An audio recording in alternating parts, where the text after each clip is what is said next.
evening, everybody. This is not my first time speaking in front of a group, but that is my first time being called a community leader, so thank you very much, Joanne. Let me just quick, everybody, smile. You blinked. Let's do it again.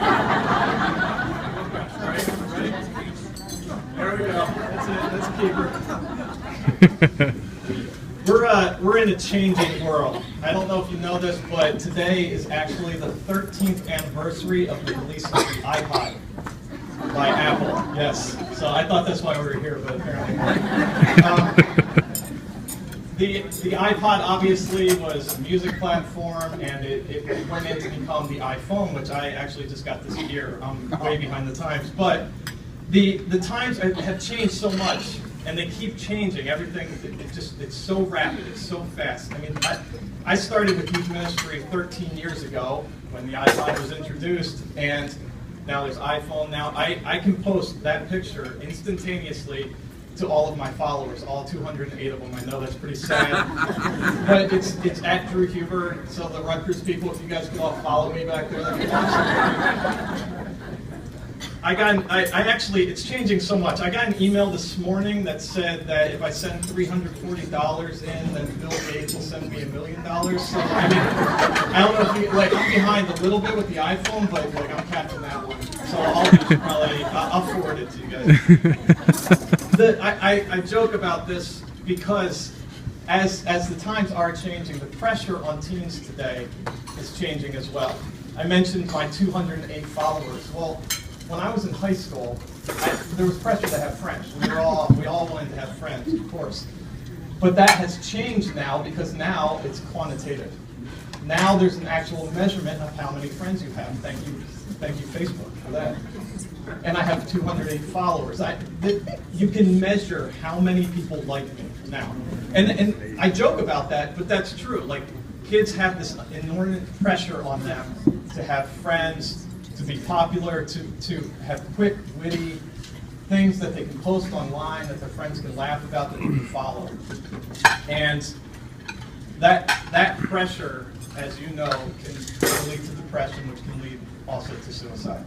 Well, I'm not here because I'm a youth expert. I mean, I've been doing it for a little bit of time now, but I am in no way an expert on youth issues and problems. But I'm here to tell a story. I was asked by my friend Lance, who's here, the guy with the bow tie, one of the guys with the bow tie, sorry, different guy. And he runs an organization that helps do runs, to do a 5K. He asked me to run in the 5K.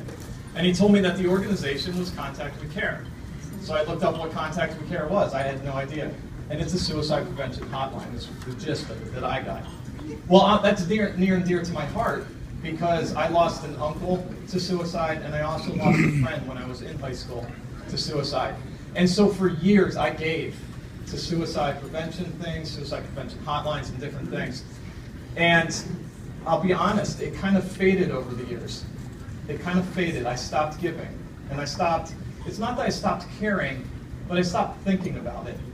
Because my loved ones were lost. They were gone.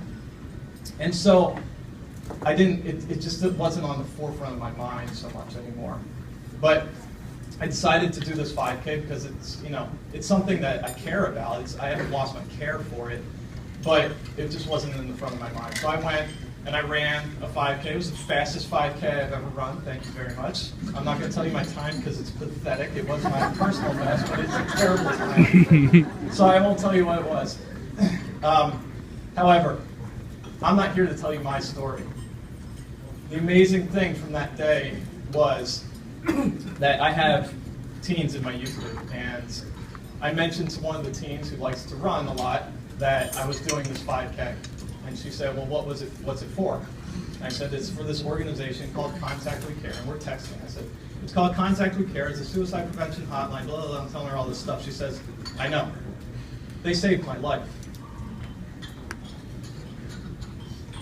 So she went on to tell me the story that she had made 2 previous attempts on her life.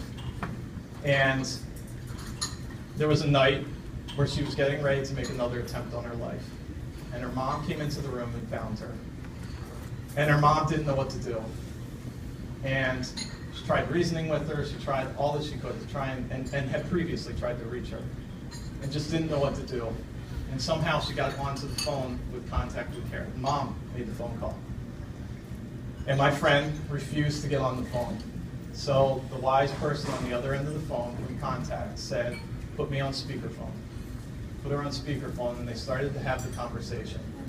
Well, all of a sudden she didn't want to be on speakerphone anymore, so she then picked up the phone and proceeded to talk for the next hour, in which the person from contact just convinced her to get evaluated, to go and just let somebody talk to you, so a professional talk to you.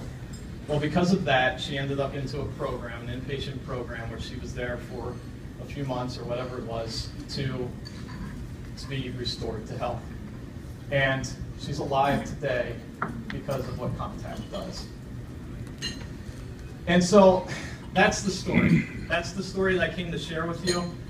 But I also want to ask you to give tonight, because I stopped giving at some point along the road because my loved ones, like I said, were lost already. So why am I giving to something when the people I love have already gone? And my passion for this was renewed when I found out my friend Taylor is still alive today because of contact. And so I could not have been asked to come up here and ask you to give, to keep a hotline open. I couldn't have come up here and asked for you to keep a nonprofit organization running.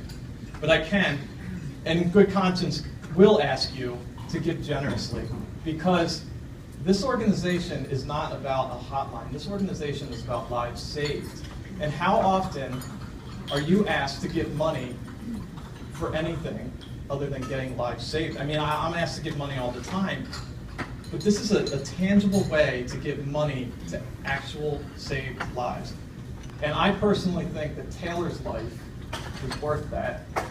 I think my kids' lives are worth that. It's something that I want to give to, so that if ever my two children found themselves in that place, that there was somebody to talk to, if it wasn't me. And so I ask you to give. I ask you to give for my kids. I ask you to give for Taylor and other teens that are like Taylor. And if you don't believe me, Taylor's here tonight.